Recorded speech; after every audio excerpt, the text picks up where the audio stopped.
Welcome to The R.E.A.L, the real effective answers for life with your host, Tammy K, where we deal with real life, real people, and real answers to the difficult questions many will not address. With every planned discussion, we pray it brings insight, hope, healing, and deliverance as we keep it real so God can deal and we can heal. And today's topic is the man behind the mask. He bleeds too. And it is taken from a poem that God has given me, and I will not fully release the poem until it is published in the book of poems that is up and coming. The majority of the content, well, actually all of the content on the podcast is copywritten. However, that's really not even the point. The point is just that I don't want to give the book away. So I will share some excerpts, being that it has been the inspiration for the podcast. And I'll, do that too as a little bit of a teaser. But I'm not going to share the whole poem as much as I want to. And I want to so bad. But I'm going to hold off and not spoil the book. Nonetheless, last Sunday, we celebrated Father's Day, but the podcast is not so much to just focus in on the fathers as it is to celebrate every man that exists, that is breathing, that listens to this podcast. And even those that don't listen, they are still honored. You are honored. You are respected. You are valued. You are enough. And you are needed. And you are wanted, despite the lies of the adversary, first of all, and his design from day one to separate the family, because they were to be a reflection of Christ's love for the church. And so he began the battle, the war of the roses, if you will.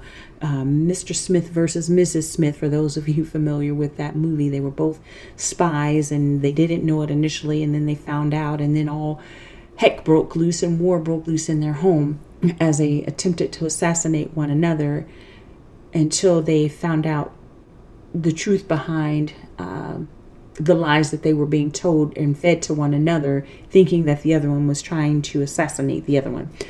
Nonetheless, good movie. But they began what I call the battle of the Garden of Eden, and it's that man or that woman, instead of that demon, that devil that attempted to destroy our family. And instead of them biting the bait, and then the war began, and it still remains between man and woman, and who has the most authority and who God set in position, and X, Y, and Z. And yes, there is a set order. And yes, the husband is the covering in the home. But that covering does not mean dictatorship. And for the woman, you submitting to your husband, that's not a bad thing. That's a beautiful thing. It's a place of safety and protection if you really understand the gravity of it. And when that man's walking right with the Lord, and I'm getting a little bit ahead of the podcast, but nonetheless, so I just want you all to know, getting to the point, let's get me going on my little tangent here, is just know that you're valued. Know beyond the lie that society tries to tell, that, oh, we don't need you, we can do it without you, I'm woman, it's all in me, I'm Superwoman, I'm Wonder Woman, I'm all that, and I'm woman, hear me roar. The woman could not roar without the seed of the man. There would be no woman. Just as without the egg of the woman, there would be no man. Without the womb of the woman and without the anatomy of the man, there would be no male or female. So they were both needed. Both are instrumental in producing life and in preserving life and in protecting life and living life. So I pray that you don't lose focus of that, and don't buy into the lie of society, women, that you don't need a man, and man, that you're not wanted or needed. And not needed in the sense of being clingy and, providing, and the woman, basically, being coddled and pampered and, not able to function as a woman and as an adult, but just needed in the sense of wanted, needed in the sense that your impartation is needed, your protection is valued, what you have to say matters, needed in the sense that your wisdom is needed and wanted. And so many times, we hear it, men and women are, like night and day. Women are from Venus, men are from Mars. And are there varying roles within the family structure and society as a whole? Absolutely, there is. And do we carry a different set of strengths and weaknesses? Absolutely. Allow a man to somehow feel or experience the same intensity and pain that a woman deals with when she's given birth, and watch what happens. Some men, if they cut their finger or if they have a cold, they become babies that we nurture back to health. So not to mention them, going through the excruciating pain that we go through in giving birth.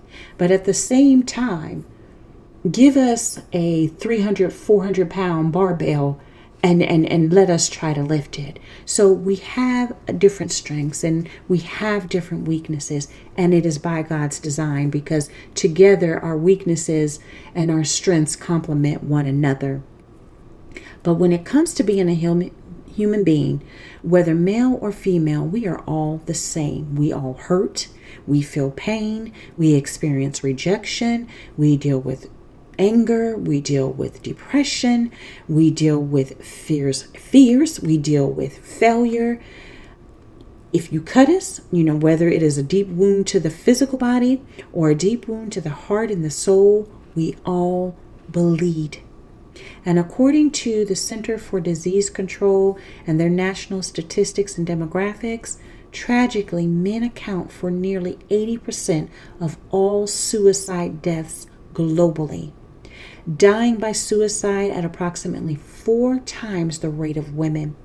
In the United States, suicide remains the second leading cause of death of men under the age of 50.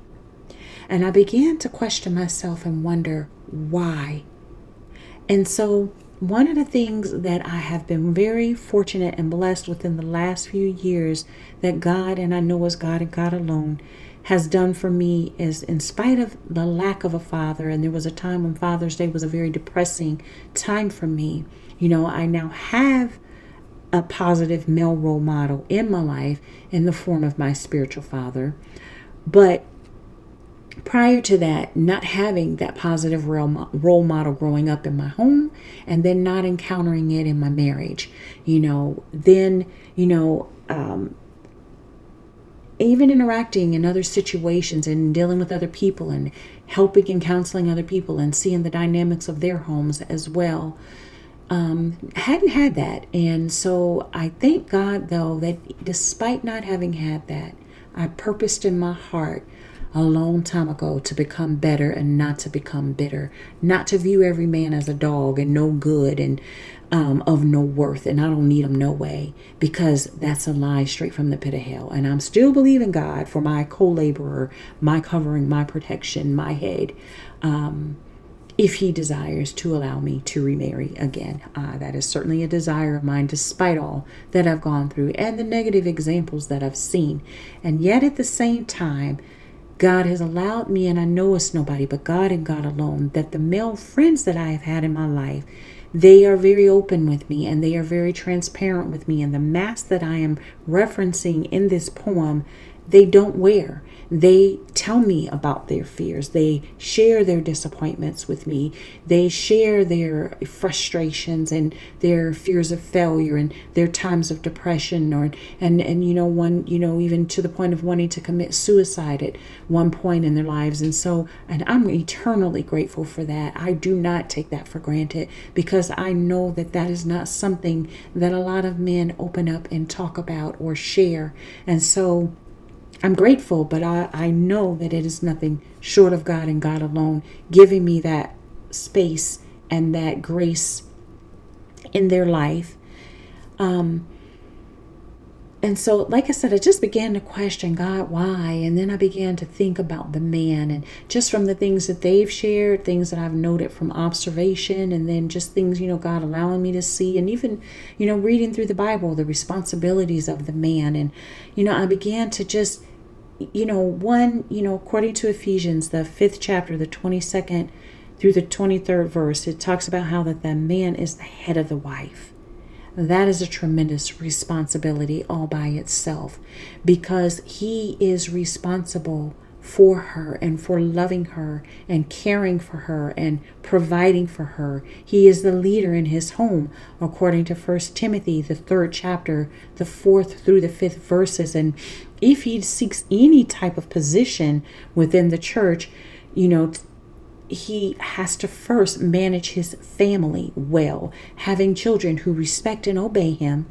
Because if a man cannot manage his own household, how can he take care of God's church? And the reality is that is not always an easy task. That is a tremendous responsibility, for the wife and for the children. I've always said, and I still maintain, that there is a blessing and the protection and the covering of a husband, and the peace that comes with that is a beautiful thing, I believe, because I have yet to experience it, but I do believe wholeheartedly that it is a beautiful thing to have that place of safety and security, and knowing that you're loved and you're cared for. When the man of God is truly a man after God's own heart, and he is truly led by God and Holy Spirit. And you know what? I have yet to experience it, but I can say that I have seen it in operation. And from what I have observed and the individual living that, it is a beautiful thing. And it is something that I trust and believe God for. There again, for the man though, it's a tremendous responsibility being the head of the household, because he's not only responsible for himself, which is a job all by itself. Let's keep it real. We have to deal with ourselves, the good, the bad, the ugly, us. Daily working out our salvation with fear and trembling, daily, dealing with our stinking thinking and our wrong attitudes. And that is if we do care, and if we do care about the lives of other and those around us, and whether or not we've caused offense, and we care about walking in right relationship with others, then that means that's going to affect how we handle other people. It's going to affect the way that we interact with other people, which goes to our attitude and goes to our character and goes to our personalities. So just dealing with self, it is a handful all by itself. But then now you're adding a wife, and you're adding children that have their own minds, that have their own attitudes, that have their own stinking thinking and funkitudes at times, that have their own areas of wanting to rebel and question everything that you say. And yet you've got to manage yourself and whomever else is under your household. And now, don't get me wrong, of course, each member of the household is, of course, responsible for his or herself and their own behavior and their life once they become of age. But until they become of age, it is his responsibility to ensure that they are getting the proper love, the proper covering, protection, provision, training, and affirmation, so that they can become productive adults and citizens when they are of age. And of course, I'm not saying that this is a dictatorship, and so we know this, and this is nothing to be feared. But he is to lead his wife and his children with the same sacrificial love and servant leadership that Christ leads the body of Christ, his bride, with. According to Ephesians, the 5th chapter and the 25th verse, it tells the husband to love his wife just as Christ loved the church and gave his very life for it. So that means being sacrificial. That means putting himself aside for the good of the family, and making sure that the needs of his wife and his children are met before his wants and his desires, and all within right balance, of course. And I do want to make it clear, this podcast is for the men. That's not leaving the women out, but I am today strictly focusing in on our men, because they need it. We've got all kind of women's ministries and all kind of podcasts that are dedicated to the women and, loving on the woman. And it's out of balance. At one point in time, the woman was left behind and it was all about the man and the patriarch, and the woman was treated like dirt and like she didn't matter and she was subservient. But now we flip too far to the other side. And like I always talk about, that pendulum swing. To the left, the woman was left out. Now we didn't swung all the way right. And now we're excluding the man. But God's plan is right there in the middle. And that's for them to be together and walking in dominion together, loving one another, serving one another, enjoying life with one another. So we have him as the head of the home, responsible for the outcome of the members of his home. And then we have him as provider, according to 1 Timothy, the 5th chapter and the 8th verse, which says, "But if any provide not for his own, and especially for those of his own home or household, he has denied the faith and is worse than an infidel." So in other words, if he does not provide for his family, he might as well not even say that he's a believer, because he's worse than someone that says they're not a believer, is essentially what that is saying. But unfortunately, on the flip side of that, it's like as long as the man is successful and he's providing and all is right with everyone in the home, he's celebrated, he's honored, he's admired, he's appreciated, and all of the things. But let him lose his job. Let him no longer be able to provide like he used to. If it was a woman, people would, it's so unfortunate. Life is life and she's going through a rough time. Things happen. How can we support her? But often when it's the man, his honor becomes diminished and the respect is lost. And that's not right, because things happen to all of us, male, female, boy, girl, it does not matter. And as I've said a million times, bad things do happen to good people. I finally got it right, y'all. Bad things do happen to good people. And so there are times when it's beyond his control that he lost that job. Maybe the company downsized. And when he needs his family to support him the most, that's when he's torn down the most. And that's when they are there for him the least. And so he deals with that burden and that.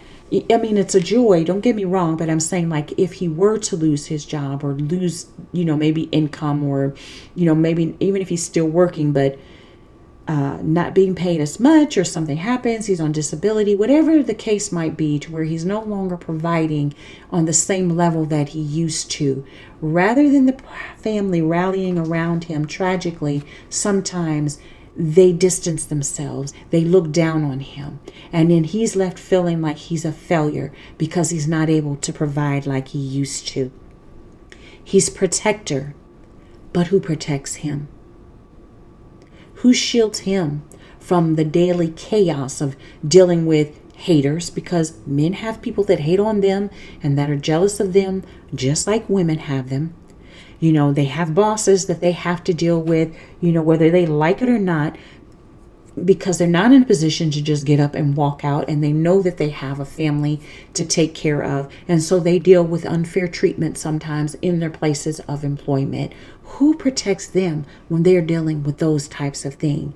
So daily, he mans up, completing his every required task, but not without first putting on his fragile, heroic mask. And so when I say fragile, it's because there's a lot of bottled up emotion, and the man is just a step away from breaking sometimes, but he still puts on that mask, that hero mask. I got it all together. It's all good. But he's crumbling on the inside as he's completing and meeting every demand and the demands of life, but he's struggling on the inside. And of course, that's an excerpt from the poem. Then he has to not only sometimes fight the world, fighting for positions, fighting for promotion, fighting to be treated fairly, But then, unfortunately, sometimes he has to even come home and fight not only with the world, but with wife, you know?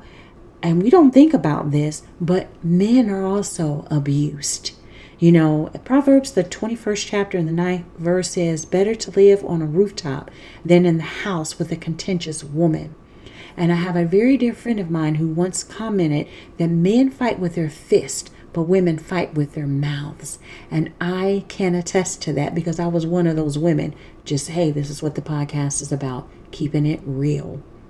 You know, although nowadays, sadly, there are some women that are just as physically abusive as men are. And I'm going to touch on that in a moment. But getting back to the mouth part, I shared, you know, when I was in the abusive marriage and in the abusive situations, and I physically fought back. I never provoked. I never started. I never ever physically put my hands on a man first. I'm not stupid enough to do that. But he was stupid enough to put his hands on me. And having dealt with that as a child, it was like, oh no, we're not dealing with this. And so as a result of that, I went once assaulted, once hands were put on me, I physically fought back. But oftentimes I fought with my mouth, and I knew it. And I deliberately said things to cut him, deliberately said things to emasculate him, because I knew that that would be effective. And was it right? Absolutely not. I was wrong as wrong can be. But that was a time of me not being healed. And that was a time where I had become bitter. And that was a time where I transitioned from being victim to victimizer. But I thank God for his mercy and his grace and his healing. And I thank him for getting me to where I am now. But getting back to what I was saying, you know, there are some women that are literally just as physically abusive as men are. And they hide behind the assumption that they're going to get away with it simply because they are a woman. I mean, you know, and just that mindset of, you know, if he does tell somebody, they're going to look at him like he's a punk. They're going to look at him like he's weak. What harm could little bitty me do to this man? What could I as a woman possibly do to him? You know, or they're counting on him and his ego and being too prideful to tell someone that he's being abused, that his wife is putting her hands on him or hitting him with objects or even verbally abusing him with her mouth and the words that she's saying. And so, you know, men most of the time aren't going to admit that they're being abused at all, not even at work, even if it's dealing with a boss that's mistreating them unfairly, because all abuse is by definition is the misuse of a thing. So even if it's at work, but because he's trying to hold on and he's trying to make sure that he's able to provide for his family. And so he accepts mistreatment at work. He accepts lesser pay at work, or he accepts being treated less fairly than everyone else at work, all for the sake of making sure he can provide for his family. But that's still a form of abuse, and that's still a form of control. Men will not even admit that they're dealing with that from other men sometimes, not to mention the fact that they're dealing with it from a woman. You know, and it's sad, but with society, if a man is abusive, he's horrible, he's despicable, he's the worst thing breathing, everything but a child of God. But if it's a woman that is abusive, a lot of times the excuses are made, oh, well, he must have done something to push her to that point, because why else would a woman try to fight a man?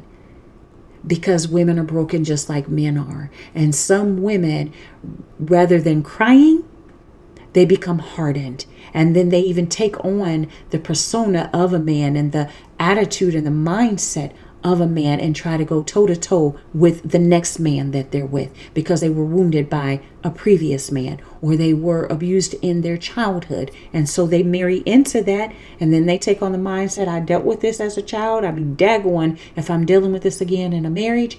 And so they become the victimizer. So once victim becomes the victimizer. And some women are just rough, just like some men. And I wrestle with this because I'm always trying to find excuses. Surely something had to have happened for that person. Nobody in their right mind would ever be just that mean just because. But unfortunately, I am learning that there are some people that are really just, I don't know. I still refuse to believe that people are just but reality, they are there. The Word of God even tells us that, and I cannot argue with the Word of God, because I'm always trying to, well, maybe as a child they dealt with this, or maybe as a, but reality, there are some mean people out there, and that includes females. I've been on the flip side of the hearing, this is very common with women that are abused by men that are in prominent positions, especially. Like, say, your teachers or your firefighters or your policemen or your pastors or your doctors. A lot of times, because these are community workers and community helpers, and they're so well respected within the community, when that person speaks up, that woman speaks up, everybody's like, oh, well, what did she do? Because that's not the man I know. And so she must have done something for him to get that mad. When whether it's the man to the woman or the woman to the man, it is wrong. Abuse of anyone, male or female or children, just throwing it in there. God does not honor that. He does not look lightly on that. So you've got the man, and he's doing all that he can to provide for his home. He's doing all that he can to protect his home. Dealing with abuses, dealing with fighting the world and having to fight his wife, dealing with the tremendous responsibility of being responsible for the whole entire home and the provision, and making sure that everyone within that home has what they need, not only from a monetary perspective, but also from a spiritual and emotional perspective.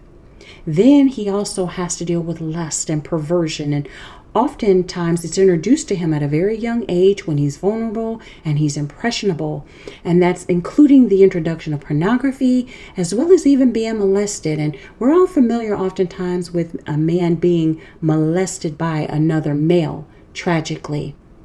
But I want to just briefly touch on something that a lot of times we don't look at, and that's the young man that's molested by an older woman.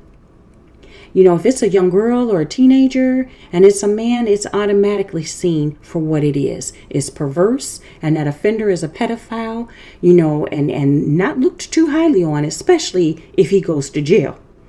But if it's a young boy and he's a teenager, it's viewed as a prize or a badge of honor. Oh man, you that young and you got this woman, she in her 40s, her 30s, her 20s, whatever that age is, and she's coming after you like that. Oh man, you the one, you the G, you got it going on.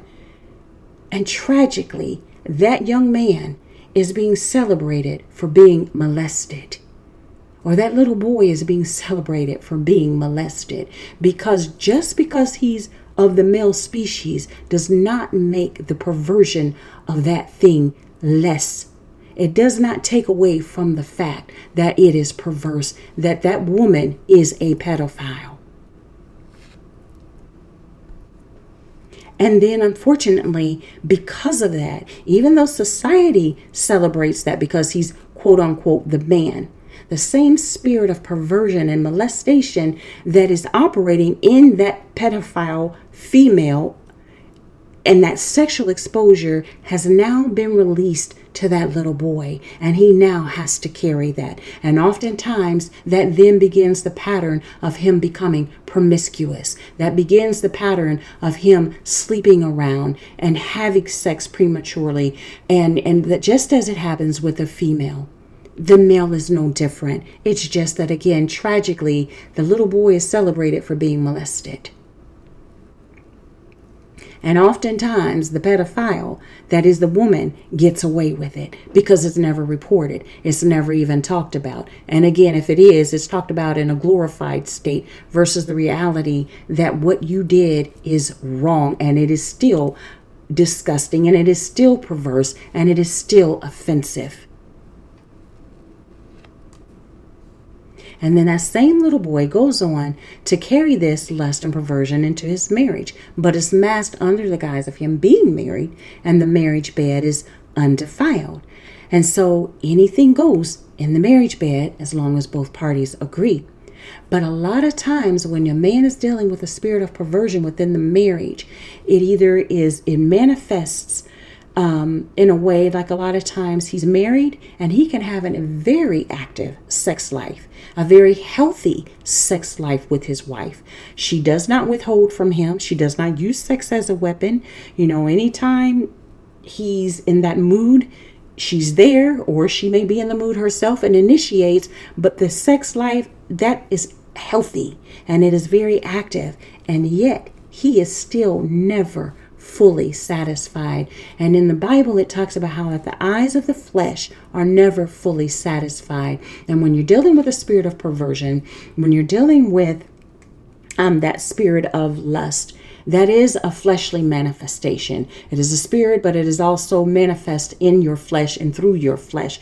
And so he's never fully satisfied. And so you have that man that even though he's extremely healthy sex life at home, he's still lusting after other women.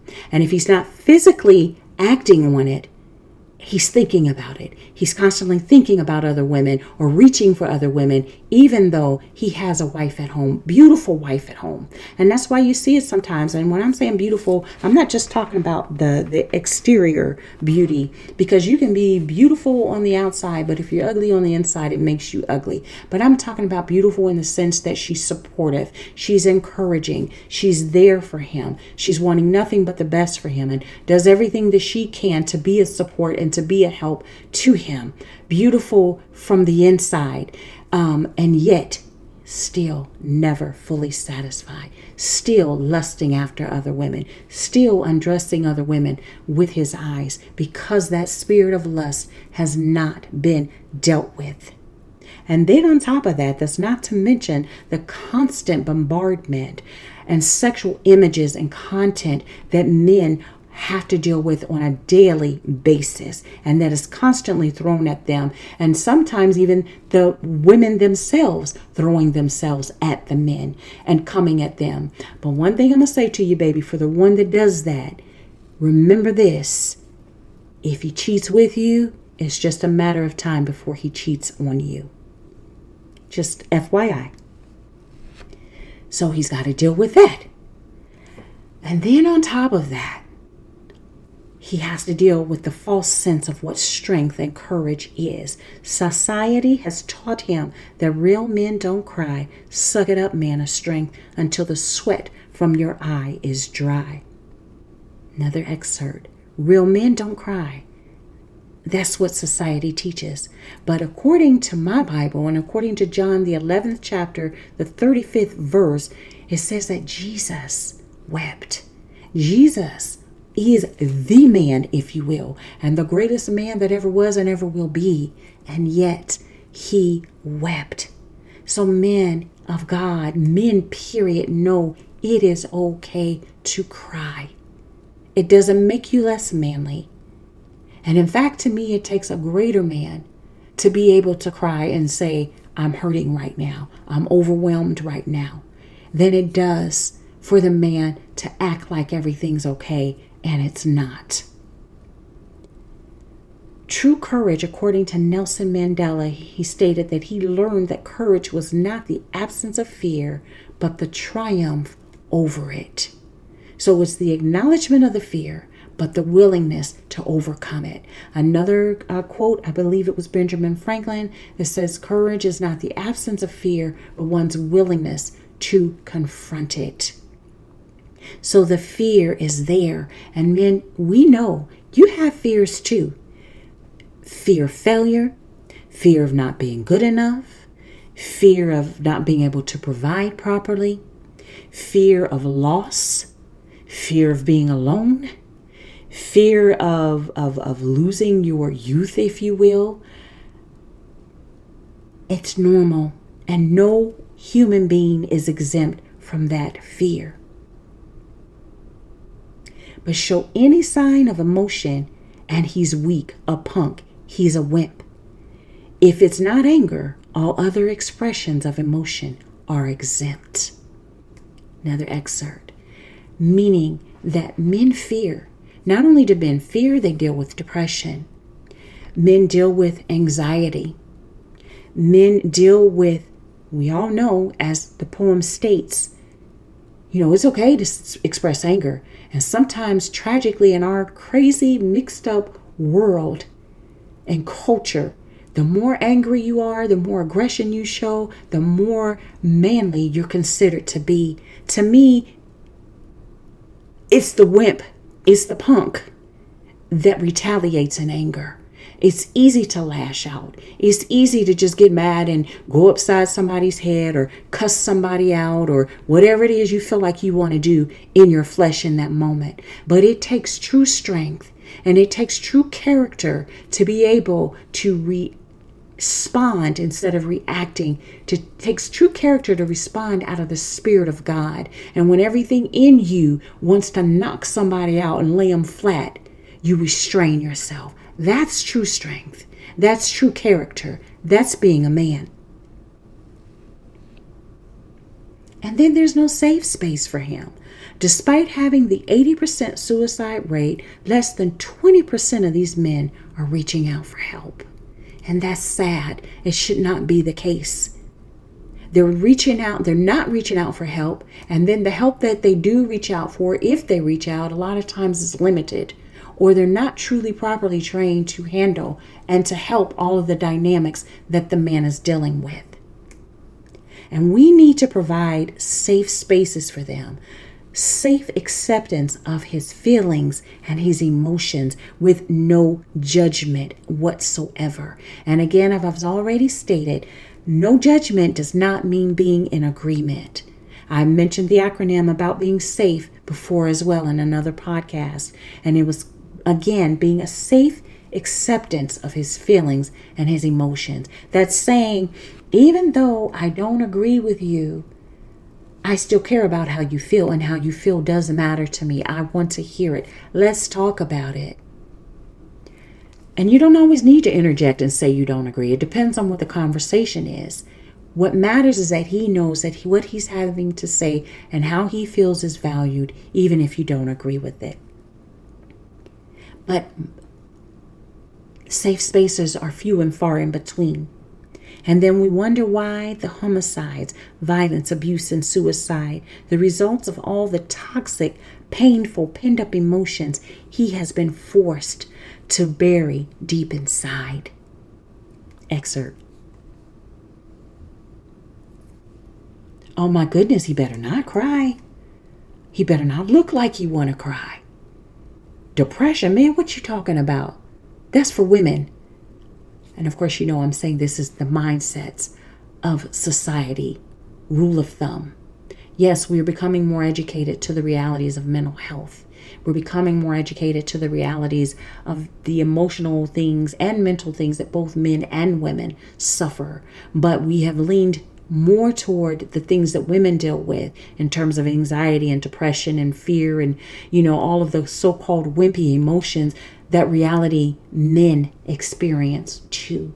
It's just they're taught. You don't talk about it. You're not a man if you talk about it. And so providing that safe space, having that safe space, again, it does not mean agreement, but love balances telling the truth, but telling it in love. Loving the individual enough to completely be honest with them, even if it's not what they want to hear, but telling them, being mindful of their feelings when you say it and how you say it. Love, according to 1 Corinthians, the 13th chapter, the 4th through the 8th verses, says that love balances telling the truth, but with love, loving the individual enough to completely be honest, which I just said. It's bearing all things with them. It's believing all things, hoping all things for them, enduring all things. Love bears and it endures hardships, and it does not run at the first sign of trouble. It covers and it protects the flaws of the significant other, while without judgment being support and encouragement for them to grow and to mature. Loving them too much to see them hindered by their self-destructive behaviors that have now become flaws. Because enabling someone And watching them self-destruct is not love. That's the equivalent of someone, I hate to be so graphic, especially given the situation. Okay, I can lessen it a little bit. That's like knowing someone has a gambling addiction. So you give them money for them to go and gamble some more. It's that person that you know has maybe a drug addiction, and you giving them the needle to shoot up some more. Enabling is not love. Love is trusting and believing in your significant other, even when they sometimes struggle to believe in themselves. And it is wanting and hoping, praying nothing but God's absolute best and promises for their life. And I did a whole podcast on love called What's Love Got to Do with It? And that was a podcast I did on February the 11th in honor of Valentine's Day, if you care to listen. But I'm bringing these things up now because this is what men need. This is what a lot of our men are lacking. True love, true support, even in their down times, even in their worst moments, even in their lack of judgment, even in the times when they can't provide. They need a safe space to say, I'm struggling with X, Y, and Z, and then the love to help support them through and encourage them through whatever that X, Y, and Z is. Lightening the man of God's load. And when I say man of God, I mean all men, because you've all been created by God and all created in the image of God. Whether you choose to serve him or not, he still created you and he still loves you with an unfailing love. And so when I say man of God, I mean every man. Again, whether you serve him or not. But lighten his load. Be his strength. You know, woman of God, if that man is working all day, every day, and the only major responsibility that you have is to get the kids ready for school in the morning, send them off to school, and you have nothing but time to yourself until they get back home from school, that man is out there busting his behind to provide for you. The least you can do for him is to allow him to come home to a clean home, him to come home to dinner being cooked, or at least being prepared in preparation for being done. Coming home greeted with a smile and a hug and a kiss and, hey babe, I missed you. I'm happy you're home. I'm glad you're here. That's the least that we can do. And if you're working full time, just like he's working full time, that's a different dynamic. You know, that's where you two work together to make the home come together. But you don't dump everything on him once he gets home from work. You do as much as you can, even in spite you're being tired from work, and then together you both putting in your energy, what energy you have left to make things work and to help the household to function. If you're at home and you're raising the kids are at home, you're homeschooling the children, you've got babies at home, that's a different dynamic because that's a full-time job. So that's where you work out what's going to work best for your family. But what I am saying, women of God, God created us to be help meets. Let us be that, not harm. We are to help, not harm our men. And again, be that encouragement, be that support. If he loses his job, babe, it's okay. God has something better. You'll find something better. With all of your capabilities, you'll find something. Maybe may not happen right away, but that's okay. We're going to make it. Whatever we need to do, whatever I need to do, however I need to step up until you find something else. How can I help you? What can I do? If it's goals that he has, dreams, plans, get behind that man and encourage him. Don't tear him down and, oh, you being unrealistic, you being a dreamer, come back down to life, come back down to reality. No, you get behind that man and you get behind his dreams and you pray for the success of that man and for the success of his dreams and for him to be the very best him that God has created him to be. And that's a part of supporting him and as well as encouraging him. And if nothing else, praying for him.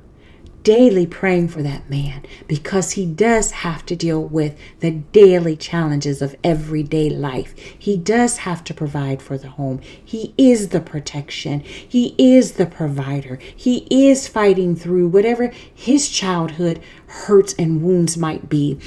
He may have been abused as a child, just as women are abused as a child, not just the sexual abuse, but just even who knows how he may have been talked to, called everything but a child of God. Oh, you just like your daddy, you no good, blah, blah, blah, blah, blah. Who knows what he's had to deal with? Men are beat. They are, the mothers going upside their heads with extension cords and whatever they get their hands, brooms, whatever they get in their hands. And I've even seen and hear the philosophy of some women, because they're raising boys, how they've had to be extra hard on them, and they justify the abuse by saying because they were boys. Now, don't get me wrong, I don't have any boys, so I cannot speak to it. I cannot say that that maybe there's a different set of discipline and a different set of raising that's needed with boys. I don't know. I cannot speak to that because I don't have boys. But what I can say is I don't care whether you're raising a boy or a girl. There is a thin line, and there is something called abuse, whether a boy or a girl. And that line can be crossed whether it is a boy or a girl. But again, men are taught not to talk about it.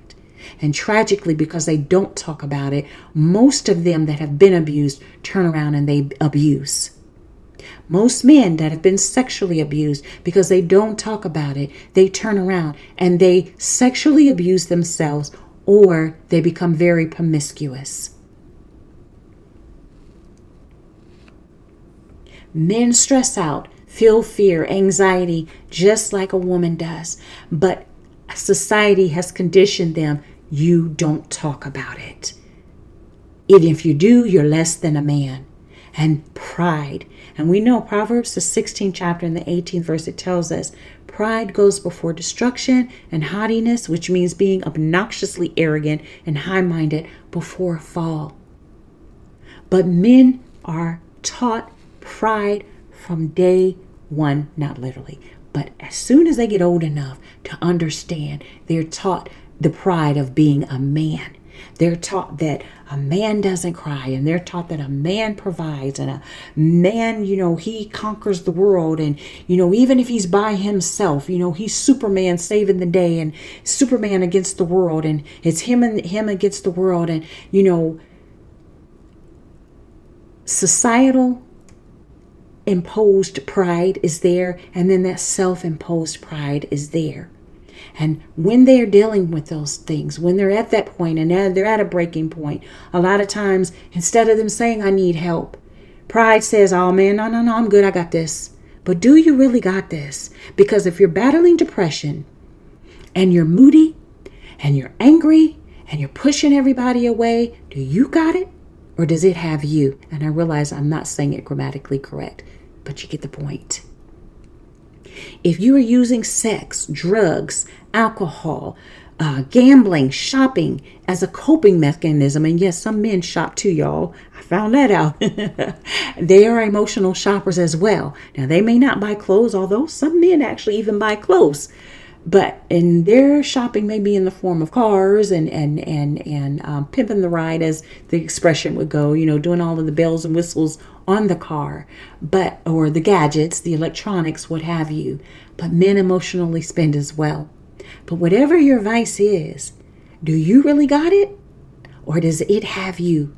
And in situations like this latter one, where you're using other devices and other vices to help you to cope and as a coping mechanism, and to find some sort of peace and relief from what you're dealing with, you're not really finding true peace. You may have temporary relief, but it's not true peace, because it's a temporary relief that brings consequences in the end. Because in the end, many of these things are addictive. And so as a result, not only are you dealing with the original struggles, the original challenges, the original things that brought you, emotions that brought you to looking to these vices, but now you're having to deal with the addictive elements of the vices that you've brought in as a so-called solution.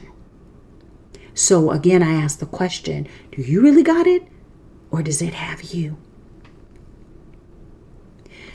I was blessed today, and in wrapping up the podcast, I was blessed today, and it was really a confirmation for me to do this podcast because y'all just don't know the battle it has been to get this recorded, but God. And I was God, just that, well, I already knew God put it in my spirit, but just kind of like that final affirmation, if you will, confirmation, if you will, is the better word, is when I was talking with a gentleman, and the man is 60 years old. He was a veteran. He's homeless. He lives in his Jeep. There's a woman now currently allowing him to live in her home until she rents out the home, and then he's back in his Jeep. He's struggling to get Social Security, struggling with getting veterans benefits. He just shared so many different things with me, and he even commented to me, and he said, and people wonder, and it really took me back. And yeah, I'm getting emotional, y'all. Yes, I'm getting weepy. And I ain't ashamed of my tears. But it really just let me know the need for this podcast, the need for you all as men to reach out for help when needed, because he literally said some of the very things that I said in this podcast verbatim that was actually in the poem when I talked about, and you wonder why the homicides and the suicides and that type of thing, and it's because of the bottled up emotions that he's forced to bury deep inside. And he essentially said that thing, and he listed the things that he had gone through, and then he said almost verbatim, and then you wonder why people commit homicide and people commit suicides, because they get tired and they get frustrated and they feel like there's no hope, and what good is it, and what's the use, and so they give up. And so I just want to encourage you, man, that if you are that person, don't give up. There is hope. There is someone who cares. You are wanted. Again, you are valued. You are appreciated, and you are needed. There is support out there. You can dial 988, and you can call that number, or you can text it. And that is the Suicide Crisis Lifeline, and where you can reach trained counselors for free. And it is a confidential service that is available to you 24 hours a day, 7 days a week. For the veteran, there is a crisis line for you as well. And we thank you for putting your life on the line for us. So we now in turn want to let you know that your life is valuable. And if needed, you please call 988 as well, but press option 1. Or for you can text 838-255. So again, for the Suicide and Crisis Lifeline, because if you're in a crisis, don't wait till you get to the point of contemplating suicide or about to commit suicide. If you're depressed and you're experiencing that anxiety and that depression as just stated, and you're hurting and you need someone to talk to so that you don't get to the point of depression and suicide, please call 988. Again, they are trained professional counselors for free, 24 hours a day, 7 days a week. The Veterans Crisis Line, again, that number is 988 as well, and then you press 1. Or you can text 838-255. And I hope that this podcast was helpful, was instrumental, was encouraging to you, men of God, to know that we do know the burdens you carry, even the ones that you don't express, and know that we do care, and that you are honored, and that you are valued. And for all else listening, if you're not the man, but you have a man in your life, whether it is your man, if you will, your husband, spouse, significant other, whether it's a brother, whether it's your friend, whomever that male is in your life, let him know that he's honored. Let him know that he's appreciated, and do whatever you can to lighten his load and to love him.